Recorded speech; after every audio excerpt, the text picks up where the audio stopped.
আসসালামু আলাইকুম, স্বাগত জানাচ্ছি আরটিভি সন্ধ্যা সংবাদে। আপনাদের সঙ্গে আছে আমি সৈয়দা সাদিয়া বেনাজির এবং আমি ফাহমিদা সালাম। গণ আন্দোলনে সরকার পতনের প্রেক্ষাপটে তিন বাহিনী প্রধান, বিভিন্ন রাজনৈতিক দলের নেতৃবৃন্দ, সুশীল সমাজের প্রতিনিধি এবং বৈষম্য বিরোধী ছাত্র আন্দোলনের নেতৃবৃন্দের বৈঠকের সিদ্ধান্তের প্রেক্ষিতে দ্বাদশ জাতীয় সংসদ ভেঙে দিয়েছেন রাষ্ট্রপতি মোহাম্মদ শাহাবুদ্দিন। মঙ্গলবার বিকেলে বঙ্গভবনের এক সংবাদ বিজ্ঞপ্তিতে সংসদ বিলুপ্ত করার কথা জানানো হয়। অন্তর্বর্তীকালীন সরকার গঠনের জন্য সংসদ ভেঙে দিতে মঙ্গলবার বিকেল ৩টা পর্যন্ত সময় বেঁধে দিয়েছিল বৈষম্য বিরোধী ছাত্র আন্দোলন। এর আগে ভোরে ডক্টর মোহাম্মদ ইউনূসকে অন্তর্বর্তীকালীন সরকারের প্রধান উপদেষ্টা করার প্রস্তাব দেয় বৈষম্য বিরোধী ছাত্র আন্দোলন। এ দায়িত্ব নিতে মোহাম্মদ ইউনূস সম্মত হয়েছেন বলেও জানান তারা। সন্ধ্যায় বর্তমান পরিস্থিতি ও অন্তর্বর্তীকালীন সরকারের রূপরেখা নিয়ে আলোচনার জন্য বৈষম্য বিরোধী ছাত্র আন্দোলনের পক্ষ থেকে ১৩ সদস্যের একটি টিম বঙ্গভবনের রাষ্ট্রপতি ও তিন বাহিনীর প্রধানের সাথে সাক্ষাৎ করতে যান। তাদের সাথে রয়েছেন ঢাকা বিশ্ববিদ্যালয়ের অধ্যাপক আসিফ নজরুল এবং অধ্যাপক তানজিম উদ্দিন।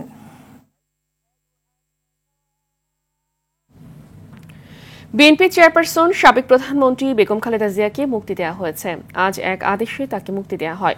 বিকেলে প্রেসিডেন্টের প্রেস উইংয়ে পাঠানো বিজ্ঞপ্তিতে বিষয়টি জানানো হয়। এছাড়া জামিন পেয়েছেন আমানুল্লাহ আমাল, রুহুল কবির রিজভী, আমির খসরু মাহমুদ চৌধুরী সহ গ্রেফতার হওয়া কেন্দ্রীয় নেতারা। এদিকে ১ জুলাই থেকে ৫ আগস্ট পর্যন্ত বৈষম্য বিরোধী আন্দোলন ও বিভিন্ন মামলায় আটককৃতদের মুক্তি দেওয়া শুরু হয়েছে। রফিকুল ইসলামের রিপোর্টে থাকছে বিস্তারিত। ছাত্র জনতার গণ অভ্যুত্থানের মধ্য দিয়ে পতন হয়েছে আওয়ামী লীগ সরকারের। গত ১৫ বছরের সরকার পতনের আন্দোলন করতে গিয়ে মামলায় জর্জরিত বিএনপি নেতাকর্মীরা এখন ধীরে ধীরে রাজনৈতিক মামলা থেকে মুক্তি পাচ্ছেন তারা। জিয়া অরফানেজ ট্রাস্ট ও জিয়া চ্যারিটেবল ট্রাস্ট দুর্নীতির মামলায় সাজাপ্রাপ্ত হয়ে বিএনপি চেয়ারপারসন ও তিনবারের সাবেক প্রধানমন্ত্রী বেগম খালেদা জিয়া ২০১৮ সালের ৮ ফেব্রুয়ারি কারাবন্দী হন। ২ বছরের বেশি সময় কারাবন্দী ছিলেন সাবেক এই প্রধানমন্ত্রী। ২০২০ সালের ২৫ মার্চ সরকার নির্বাহী আদেশে সাজা স্থগিত করে শর্ত সাপেক্ষে মুক্তি দিয়েছিল। এরপর ৬ মাস পর পর আবেদনের পরিপ্রেক্ষিতে তার সাজা স্থগিত করে মুক্তির মেয়াদ বাড়ানো হয়। অবশেষে মুক্তি পেয়েছেন খালেদা জিয়া। রাষ্ট্রপতির কার্যালয় থেকে পাঠানো এক বিজ্ঞপ্তিতে এ তথ্য জানানো হয়। এছাড়াও কারাগার থেকে একে একে মুক্তি পাচ্ছেন বিএনপি নেতাসহ আওয়ামী বিরোধী রাজনৈতিক দলের নেতাকর্মীরা। আজকের এই বিজয়, এটি আমাদের দ্বিতীয় স্বাধীনতা। আজকে ১৭ বছর পর বাংলাদেশের মানুষ মুক্ত হওয়ার নিতে পারছে। স্কুল কলেজের মাসুম বাচ্চারা নিজেদের জীবন দিয়ে রক্ত ঝরিয়ে আমাদের কাছকে মুক্ত করেছে, গোটা জাতিকে মুক্ত করেছে। গত ১ জুলাই থেকে ৫ আগস্ট পর্যন্ত বৈষম্য বিরোধী আন্দোলন ও বিভিন্ন মামলায় আটককৃতদের মুক্তি দেওয়া শুরু হয়েছে। ইতোমধ্যে অনেকেই মুক্তি পেয়েছেন। রফিকুল ইসলাম, আরটিভি, ঢাকা। আজকের মধ্যে অন্তর্বর্তীকালীন সরকার গঠন করতে রাষ্ট্রপতির কাছে আহ্বান জানিয়েছেন বিএনপি মহাসচিব মির্জা ফখরুল ইসলাম আলমগীর। সকালে গুলশানে দলের চেয়ারপারসনের কার্যালয়ে বিএনপি স্থায়ী কমিটির সদস্যের বৈঠক শেষে তিনি সব গণতান্ত্রিক শক্তিকে ঐক্যবদ্ধ হয়ে অর্জিত স্বাধীনতার রক্ষায় ভূমিকা রাখার আহ্বান জানান। রিপোর্ট করছেন জাহিদ রহমান। উদ্ভূত পরিস্থিতিতে বিএনপির চেয়ারপারসনের রাজনৈতিক কার্যালয়ে বৈঠক করে দলটির স্থায়ী কমিটির সদস্যরা। এতে লন্ডন থেকে ভার্চুয়ালি যুক্ত হন বিএনপির ভারপ্রাপ্ত চেয়ারম্যান তারেক রহমান। আমি আপনাদেরকে আজকে শুভেচ্ছা জানাচ্ছি ফ্যাসিবাদ মুক্ত বাংলাদেশে, একটি গণতান্ত্রিক বাংলাদেশের প্রত্যাশায়। বৈঠক শেষে অর্জিত বিজয় ও স্বাধীনতা সুসংহত করতে সব নাগরিককে দায়িত্বশীল ভূমিকা পালনের আহ্বান জানান মির্জা ফখরুল। বিভিন্ন প্রতিষ্ঠানে প্রতিশোধমূলকভাবে অগ্নিসংযোগ করছেন, লুটপাট করছেন, বাড়িঘরে হামলা করছেন। এটা দয়া করে অবিলম্বে এই মুহূর্ত থেকে বন্ধ করুন। যারা এটা করছেন তারা কেউ এই আন্দোলনের লোক নন। তারা সবাই কিন্তু আপনার যারা আন্দোলনের বিরোধিতা করেছে তারা এবং তাদের লোকেরাই করছে। ডক্টর ইউনূসকে অন্তর্বর্তী সরকারের প্রধান করে ছাত্রদের দেয়া রূপরেখায় বিএনপির আস্থা রয়েছে বলে জানান মির্জা ফখরুল। ২৪ ঘন্টার মধ্যেই এই কাজগুলো সমাধান করতে হবে।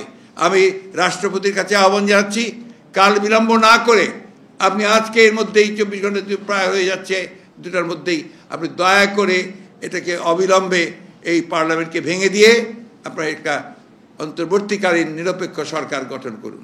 অন্যথায় দেশে আবার রাজনৈতিক শূন্যতা দেখা দিতে পারে। ফ্যাসিবাদ মুক্ত বাংলাদেশ গড়তে যেসব ছাত্র জনতা প্রাণ দিয়েছেন তাদের প্রতি শ্রদ্ধা জ্ঞাপন করা হয় সংবাদ সম্মেলনে। শ্রদ্ধা জানাতে চাই সেই সমস্ত শহীদদের, যারা ছাত্র এবং জনতা, যারা এই দীর্ঘ 15-16 বছরের যে গণতান্ত্রিক সংগ্রাম, সেই সংগ্রামে যারা প্রাণ দিয়েছেন, তাদের প্রতি আমরা গভীর শ্রদ্ধা নিবেদন করছি। জাহিদ রহমান, RTV, ঢাকা। বড় ধরনের রদবদল করা হলো সেনাবাহিনীর শীর্ষ কয়েকটি পদে। আলোচিত মেজর জেনারেল জিয়ারুল আহসানকে চাকরি থেকে অব্যাহতি দেওয়া হয়েছে, আর লেফটেন্যান্ট জেনারেল সাইফুল আলমকে ন্যস্ত করা হয়েছে পররাষ্ট্র মন্ত্রণালয়। চিফ অফ জেনারেল স্টাফ হিসেবে নিয়োগ পেয়েছেন লেফটেন্যান্ট জেনারেল মিজানুর রহমান শামীম। এছাড়া lieutenant general Mujibur Rahman army training and doctrine কমান্ডের GOC, lieutenant general Tabrez Shams Chowdhury quartermaster general, lieutenant general Shahinul Haque commandant NDC ও মেজর জেনারেল রেদানুর রহমানকে ATMCর মহাপরিচালক হিসেবে নিয়োগ দেওয়া হয়েছে।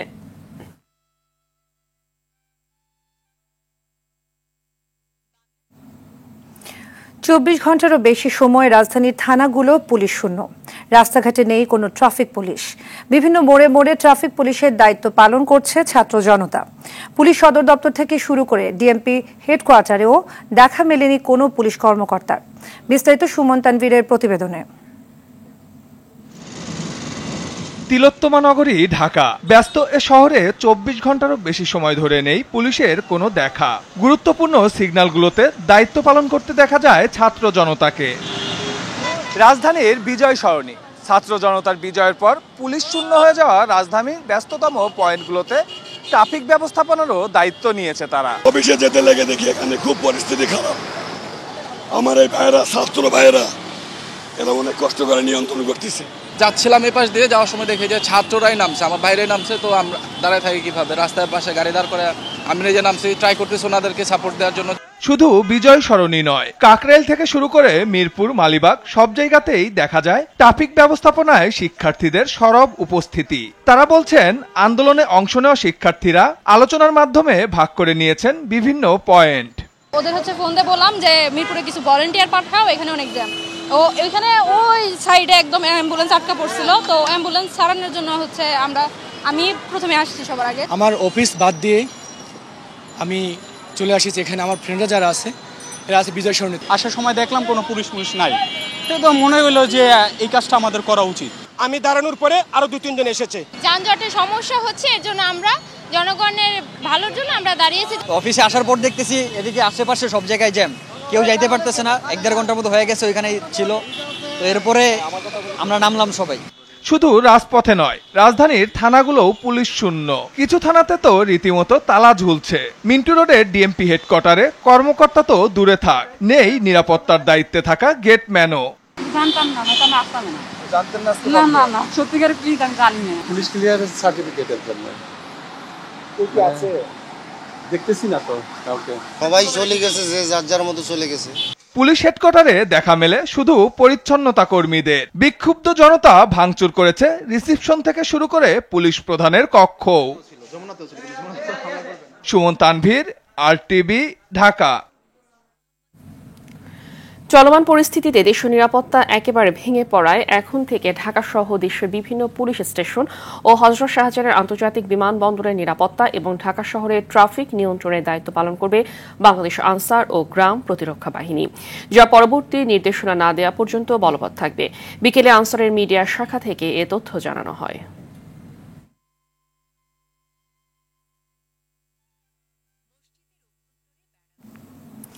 জনগণকে দ্রুত পুলিশি সেবার জন্য স্বাভাবিক কাজকর্মে ফিরে আসতে প্রয়োজনীয় পদক্ষেপ নেওয়া হচ্ছে বলে জানিয়েছেন অতিরিক্ত পুলিশ মহাপরিদর্শক AKM শহীদুর রহমান। চলমান পরিস্থিতি নিয়ে পুলিশের ঊর্ধ্বতন কর্মকর্তাদের এক সভা শেষে তিনি কথা বলেন।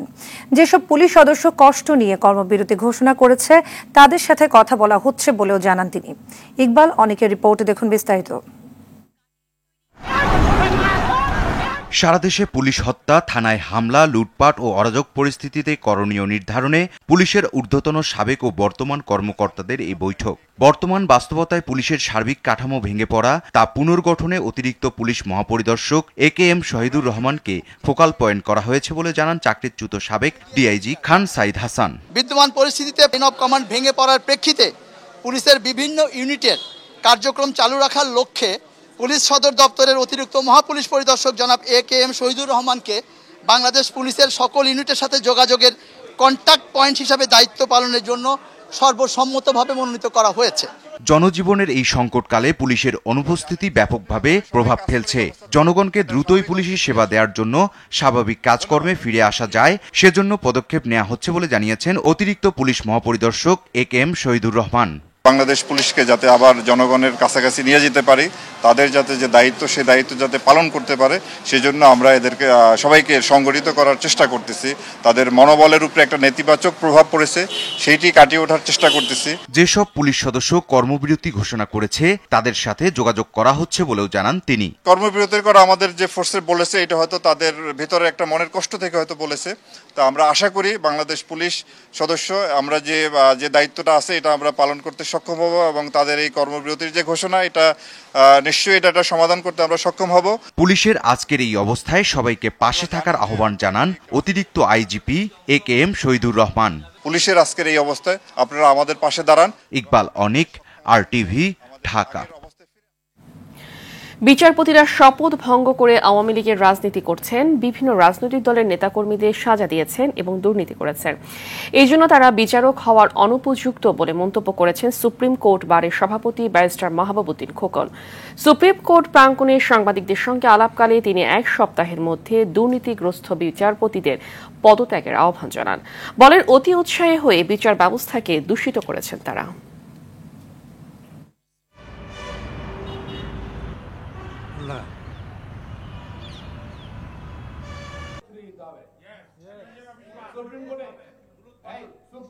গত 16 বছরে এই সুপ্রিম কোর্ট সহ অনেক জায়গাতেই অনেক বিচারপতি তাদের শপথ অনুযায়ী বিচার করেন নাই, তারা রাজনীতি করেছেন। এর মধ্যে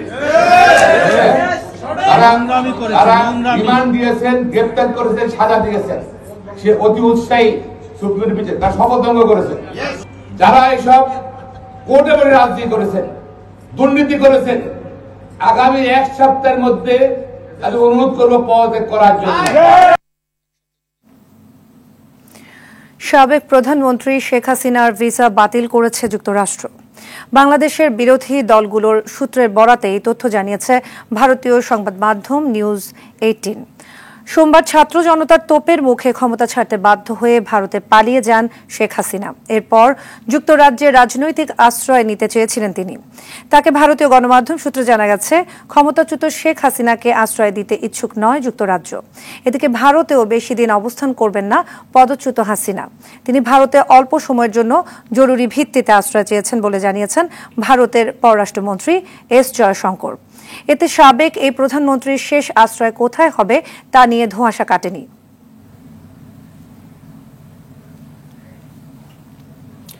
সারা দেশের সংখ্যালঘু সহ সাধারণ মানুষ এবং সরকারি বেসরকারি স্থাপনায় নিরাপত্তা নিশ্চিত করতে দলীয় নেতাকর্মীদের প্রতি আহ্বান জানিয়েছেন জামাত ইসলামীর আমির ডাক্তার শফিকুর রহমান। দুপুরে 13 বছর পর ঢাকার মগবাজারের প্রধান কার্যালয়ে সংবাদ সম্মেলনে কথা বলেন তিনি।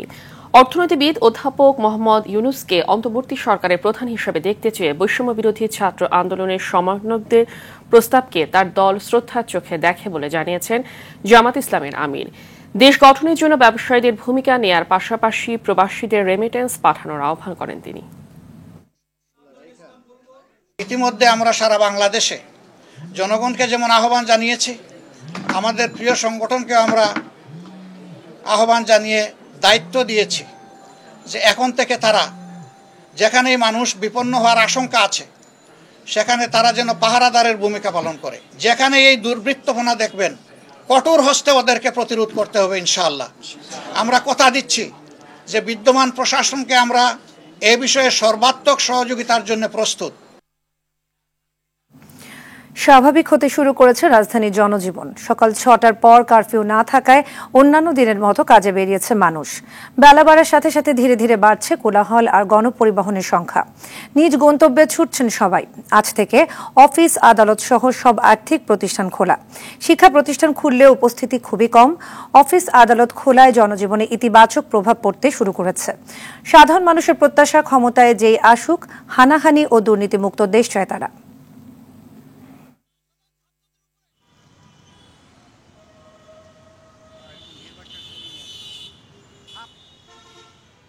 যে সরকারি ক্ষমতায় আসুক বা যেই আসুক, এক নাম্বার বাংলাদেশের জিরো টলারেন্স দুর্নীতি।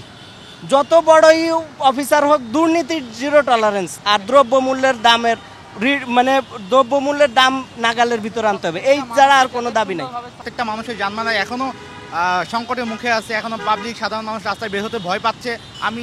আমাদের বক্তব্য এটাই, খুব দ্রুত আর্মি, সেনাবাহিনী যেই হোক, যে অন্তর্বর্তীকালীন সরকার গঠন করে দেশটাকে স্বাভাবিক পর্যায়ে নিয়ে এসো। চাচ্ছি এখন মনে হয় শান্তি পরিবেশ একটা চাচ্ছি, যাতে যেভাবে ভালো হবে ওইভাবে যাতে থাকে আর কি। এখন যে শান্তশিষ্টভাবে যাতে দেশটা চলে, এটাই চাচ্ছিলাম আর কি। মানুষের জানমাল রক্ষার দায়িত্ব আমাদেরই। এটা জাতীয় সম্পদ, রাষ্ট্রের সম্পদ, কোনোভাবে যেন ধ্বংস না হয় সেদিকে আমাদের সচেতন থাকতে হবে, সজাগ থাকতে হবে। এখন পর্যন্ত মন্ত্রণালয়ের কোনো মন্ত্রীরা না এলেও স্বাভাবিকভাবে শুরু হয় সচিবালয়ের কার্যক্রম।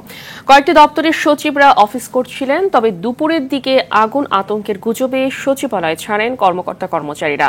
হঠাৎ করে গুজব ছড়ানো হয় যে সচিবালয়ের 7 নম্বর বিল্ডিং এর নিচতলায় আগুন লেগেছে। এ সময় হুড়মুড় করে সবাই সচিবালয় থেকে বের হয়ে যান। তবে স্বরাষ্ট্র মন্ত্রণালয়, রেলপথ মন্ত্রণালয়, শিক্ষা মন্ত্রণালয়ের বেশ কিছু কর্মকর্তা জানান, দীর্ঘদিন ক্ষমতা কুক্ষিগত করে রাখা কুচক্রী মহল নানা গুজব ছড়িয়ে স্বাভাবিক হতে যাওয়া দেশের পরিস্থিতিকে অস্বাভাবিক করার চেষ্টা করছে। আগুন লাগছে, আমাদের গ্রাম ফ্লোরে আগুন লাগছে, এর মতো কথা বললো একটা, তারপর থেকে বলতে সবাই চলে যাও অফিস থেকে। অফিসে আপাতত কোনো নিরাপত্তা নাই। কিছু স্বার্থান্বেষী মহল একটা প্যানিক সৃষ্টি করার জন্যই এই সাউন্ডটা দিয়েছে, যার ফলে এই অবস্থার বিরাজমান করছে। তবে আমরা সবাইকে আশ্বস্ত করেছি কোথাও কোনো সমস্যা হবে না, আমরা আছি। দুষ্কৃতকারীরা হয়তো একটা শব্দ উঠাইছে যে সবাই চলে যান, মিনিস্ট্রিতে আঘাত হানতে পারে, সচিবালয়ের ভিতরে আক্রমণ হতে পারে, যে অবস্থায় আছেন বের হয়ে যান।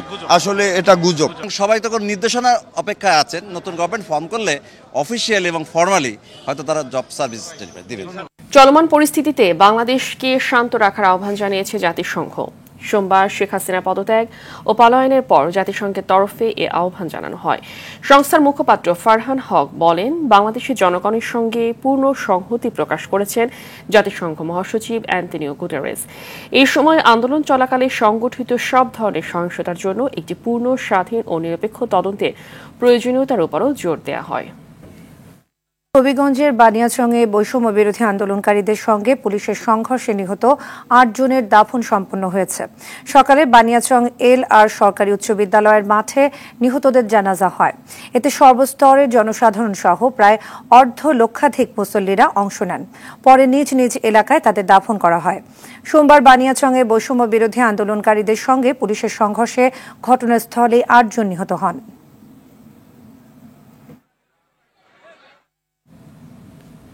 প্রায় 8 বছর পর আয়নাঘর থেকে মুক্তি পেয়েছেন প্রয়াত জামাত নেতা মীর কাশেম আলীর ছেলে ব্যারিস্টার আহমাদ বিন কাশেম আরমান ও অধ্যাপক গোলাম আজমের ছেলে অবসরপ্রাপ্ত ব্রিগেডিয়ার জেনারেল আবদুল্লাহিল আমান আল আজমি।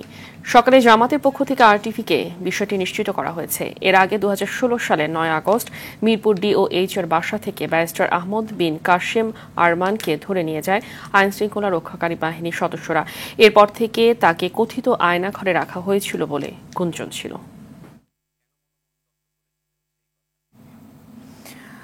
স্বৈরশাসক শেখ হাসিনার পদত্যাগের পর দেশ ছেড়ে পালানোয় আনন্দ মিছিল করেছে সাধারণ মানুষ। স্বতঃস্ফূর্ত স্লোগানে মুখরিত ছিল জেলা, উপজেলা থেকে ইউনিয়ন। ছাত্র জনতার বিজয় উল্লাসে দলে দলে যোগ দেন বিএনপি জামায়াতের নেতাকর্মীরা। জেলা প্রতিনিধিদের তথ্যছবিতে ইমরুল কায়েসের রিপোর্ট। জাতমত নির্বিশেষে কাঁধে কাঁধ মিলিয়ে বিজয় উল্লাসে মেতেছে সাধারণ মানুষ। সকলের চোখে যুদ্ধ জয়ের আনন্দ, মুখে বলি পতন হয়েছে স্বৈরতন্ত্রের। জাতীয় পতাকা নিয়ে বিজয় মিছিল ও আনন্দ উল্লাস করেছে রাজশাহীবাসী। এ সময় অলিতে গলিতে স্বতঃস্ফূর্ত স্লোগানে উল্লাসে ফেটে পড়েন তারা। স্বৈরতন্ত্রের পতনে আনন্দ মিছিল করে জাতীয়তাবাদী আইনজীবী ফোরাম রংপুর ইউনিট ও Bangladesh lawyers council Rangpur unit. এ সময় কোনো ধরনের ধ্বংসাত্মক কাজ না করার জন্য দেশবাসীকে সজাগ থাকার আহ্বান নেতাকর্মীদের। সবাই শান্ত এবং সুন্দরভাবে শান্তিপূর্ণ পরিবেশ বজায় রাখবেন। ঝিনাইদহের বাসিন্দারা আনন্দ মিছিল নিয়ে শহরের ওয়াজির আলী হাই স্কুল মাঠ থেকে বের হয়ে প্রধান সড়ক প্রদক্ষিণ করেন জেলা বিএনপির নেতাকর্মীরা। শেখ হাসিনা সরকারের পতনে মেহেরপুর জুড়ে বইছে আনন্দের বন্যা। দুপুরে গাংনী শহরে পৃথক 2টি বিজয় মিছিল করে বিএনপির নেতাকর্মীরা। আওয়ামী লীগ সরকারের পতনে চুয়াডাঙ্গায় বিজয় উল্লাস করেছে ছাত্র জনতা। এতে যোগ দেন বিএনপি ও জামাতের নেতাকর্মীরা। ওয়ার্ড ও উপজেলা থেকে খণ্ড খণ্ড মিছিল নিয়ে বরিশাল মহানগর ও জেলা বিএনপির কার্যালয়ে বিজয় সমাবেশ করেছে বরিশালের নেতাকর্মীরা। মাথায় জাতীয় পতাকা বেঁধে এবং হাতে জাতীয় ও দলীয় পতাকা নিয়ে সমবেত হয়ে আন্দোলনে মৃতদের রুহের মাগফিরাত কামনা করা হয়। বৈষম্য বিরোধী ছাত্র আন্দোলনে নিহতদের স্মরণে পিরোজপুরে দোয়া মোনাজাত ও সমাবেশ করেছে জাতীয়তাবাদী দল বিএনপি। শহরের পোস্ট অফিস রোডে সমাবেশের আয়োজন করে জেলা বিএনপি। এ সময় বক্তব্য রাখেন জেলা বিএনপির আহ্বায়ক অধ্যক্ষ আলমগীর হোসেন সহ বিভিন্ন নেতাকর্মী। ঝালকাঠিতে বিজয় মিছিল করেছে জেলা বিএনপি। পাশাপাশি গুম, খুন, হামলা, মিথ্যা মামলা দায়ের ও লুটের জন্য শেখ হাসিনার বিচার দাবি করা হয়। আবু সাইদ, মুগ্ধসহ হাজারো সন্তানের আত্মত্যাগের মাধ্যমে স্বৈরতন্ত্রের পতন হয়েছে মন্তব্য করে মানিকগঞ্জ জেলা বিএনপির সভাপতি ও বিএনপি চেয়ারপারসনের উপদেষ্টা আফরোজা খান রীতা বলেন, দলের কোনো নেতাকর্মীর বিরুদ্ধে হামলা, ভাঙচুরের অভিযোগ প্রমাণিত হলে দল থেকে বহিষ্কার করা হবে। ফরিদপুর শহরের পরিবেশ শান্ত রাখতে জরুরি সভা করেছে জেলা বিএনপি। জেলা বিএনপির কার্যালয়ে নেতাকর্মীদের বিশেষ দিক নির্দেশনা প্রদান করেন নেতাকর্মীরা। গাজীপুরের কালিয়াকৈরে শেখ হাসিনার দেশত্যাগের খবরে বিজয় মিছিল করেছে সাধারণ জনগণ, শিক্ষার্থী ও পৌর বিএনপি ও উপজেলা বিএনপির অঙ্গ সংগঠনের নেতাকর্মীরা। পরে মানুষের মাঝে মিষ্টি বিতরণ করা হয়।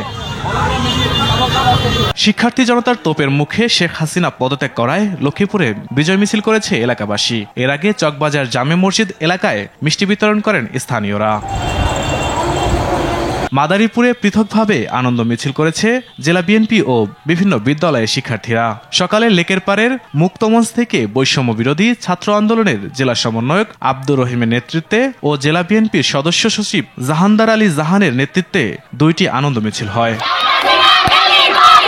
নারায়ণগঞ্জের সোনারগাঁও উপজেলায় বিএনপি ও অঙ্গ সংগঠনের নেতাকর্মীরা আনন্দ মিছিল করেছেন। টাঙ্গাইলে আনন্দ মিছিল ও বিজয় উল্লাস করেছে ছাত্র জনতা। ইমরুল কায়েস, RTV। আওয়ামী স্বৈর সরকার পতনের একদিনেই সবজির বাজারে স্বস্তি কমেছে। বেশিরভাগ পণ্যের দাম। 100 টাকার বেগুন বিক্রি হচ্ছে 7 টাকায়, 400 টাকার কাঁচামরিচ মিলছে 100 টাকায়। এদিকে কোটা বিরোধী ছাত্র আন্দোলনে পরিবহন সংকটের অজুহাত ও ব্যবসায়ীদের সিন্ডিকেটে 5 থেকে 8 টাকা বাড়তি দামে বিক্রি হচ্ছে চাল। 10 টাকা বেড়ে মসুরির ডাল এখন 140 টাকা। সেলিম মালিকের রিপোর্ট। আওয়ামী লীগ সরকারের চরম স্বৈরতন্ত্রের প্রভাবে বাজারে রন্ধ্রে রন্ধ্রে সিন্ডিকেটের কারসাজি। পণ্যের সরবরাহ ঠিকঠাক থাকলেও অজানা কারণে বেড়ে যেত দাম। সিন্ডিকেট ব্যবসায়ীদের পকেটে হাজার হাজার কোটি অবৈধ টাকা। তবে সরকার পতনের পরের দিনই বাজারে স্বস্তি ফেরার সম্ভাবনা দেখা গেছে। বিশেষ করে সবজির দাম কমেছে বেশ খানিকটা। পরশুদিন আমি 280 টাকা করে কাঁচামরিচ কিনছি, আজকে দেখি আমার কাছে 100 টাকা করে চাইল। করলা এবং উস্তা আমি হলো 70 থেকে 80 টাকা কেজি, ভেন্ডি, পটল এগুলো হলো 40 থেকে আমি হলো 50 টাকা কেজি, বেগুন মানে 60 থেকে 70 টাকা কেজি। তবে যেসব পণ্য সরবরাহ হয় উৎপাদক প্রতিষ্ঠানের ডিলারের মাধ্যমে সেসব পণ্যের দাম এখনো বাড়তি, বরং গেল কয়েকদিনের দাম আরো বেড়েছে। আপনার যে মসুর ডাল আপনার চিকনটা ছিল আপনার 130 টাকা, এটা এখন 135 টাকা 140 টাকা বিক্রি হচ্ছে। মোটা ডাল বিক্রি হচ্ছে আপনার 100 থেকে 105 টাকা, ওই ডালটা এখন 105 থেকে 115 টাকা 10 টাকা পর্যন্ত বিক্রি হচ্ছে। গেল কয়েকদিনে কেজি প্রতি মিনিকেট, বিয়ার আটা ও মোটা চালের দাম বেড়েছে 5 থেকে 8 টাকা। যে মিনিকেট চাল ছিল 85 টাকা এখন 70 টাকা, যে আটার চাল ছিল 55 এখন 60 টাকা, যে মোটা চাল ছিল 52 টাকা এখন 60 টাকা। ব্যবসায়ীরা বলছেন বাজারে পণ্যের অস্বাভাবিক দাম বৃদ্ধির পেছনে আওয়ামী লীগ সরকারের প্রচ্ছন্ন সহযোগিতায় অবৈধ সিন্ডিকেট দায়ী। এক কাপ চা থেকে শুরু করি, পানি থেকে শুরু করে রাত্রে শোয়া পর্যন্ত যা খাই একটু সম্পূর্ণ পুরো সিন্ডিকেট নিয়ে গঠিত হতে যাওয়া নতুন সরকারের প্রধান উদ্দেশ্য হওয়া উচিত নিত্যপণ্যের স্বস্তি। এই কাঁচামাল থেকে শুরু করে সবটি বাজারে একটা সিন্ডিকেট ভাঙানো দরকার। নতুন সরকার যে আসুক জনগণের চাহিদার যেন পূরণ করতে পারে সেই পদক্ষেপ যেন গ্রহণ করে। ওই সমস্ত কোল্ড স্টোরে একটা নির্ধারিত দাম ঝুলায় দিয়া এর উপরে কেউ বিক্রি করতে পারবে না। সেলিম মালিক, RTVি, ঢাকা। বর্তমান পরিস্থিতিতে ভাঙচুর সহিংসতা না করতে নেতাকর্মীদের প্রতি অনুরোধ জানিয়েছেন বিএনপির নির্বাহী কমিটির সাংগঠনিক সম্পাদক শামা ওবায়দ। বিকেলে ফরিদপুর প্রেস ক্লাব মিলনায়তনে সংবাদ সম্মেলনে তিনি আরও বলেন, স্বৈরাচারী ফ্যাসিস্ট সরকারের পতন হয়েছে। এই মুহূর্তে সহিংসতা করলে দেশি ও বিদেশিরা আওয়ামী লীগের সাথে তাদের তুলনা করবে। এই অর্জন তরুণ ছাত্র ও জনতার হাত ধরেই এসেছে উল্লেখ করে তাদের ধন্যবাদ জানান শামা ওবায়দ। এদিকে বৈষম্য বিরোধী ছাত্র আন্দোলনের শহীদদের আত্মার মাগফিরাত কামনায় ঢাকার নবাবগঞ্জে দোয়া মাহফিল ও মোনাজাত করেছে বিএনপি ও সহযোগী সংগঠন। দেশের বর্তমান পরিস্থিতিতে সর্বত্র শান্তি শৃঙ্খলা রক্ষার পাশাপাশি ক্যাম্পাসের সকল শিক্ষার্থীদের সমান অধিকার নিশ্চিত করার দাবি জানিয়েছেন ঢাকা কলেজ সাংবাদিক সমিতির সাবেক নেতারা।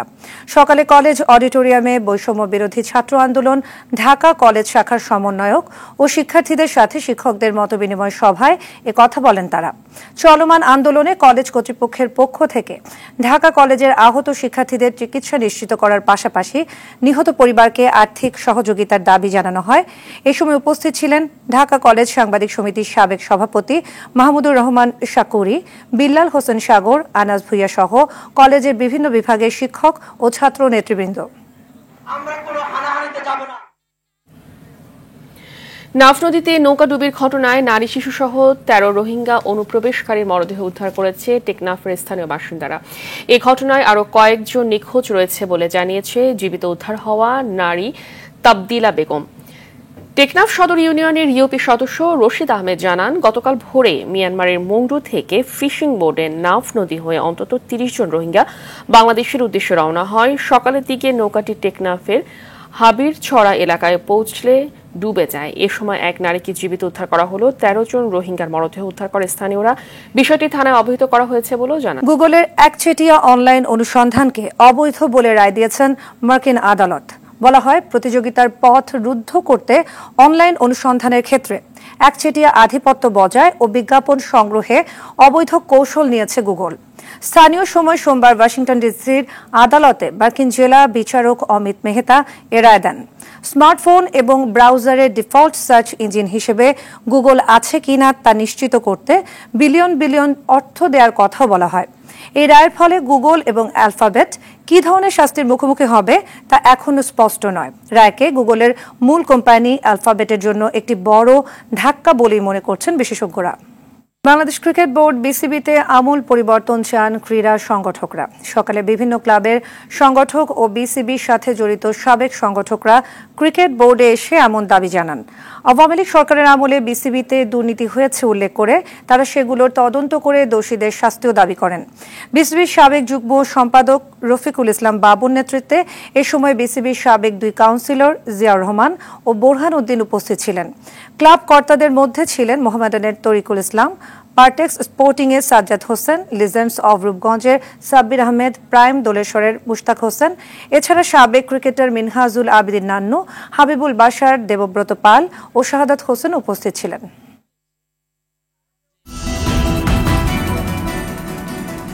সন্ধ্যার সংবাদ এ পর্যন্তই। সবশেষ সংবাদ জানতে যে কোনো মোবাইল ফোন থেকে 24141 নম্বরে ডায়াল করুন। রাতের সংবাদ 11:15টায় দেখার আমন্ত্রণ রইল। ধন্যবাদ সবাইকে। ধন্যবাদ।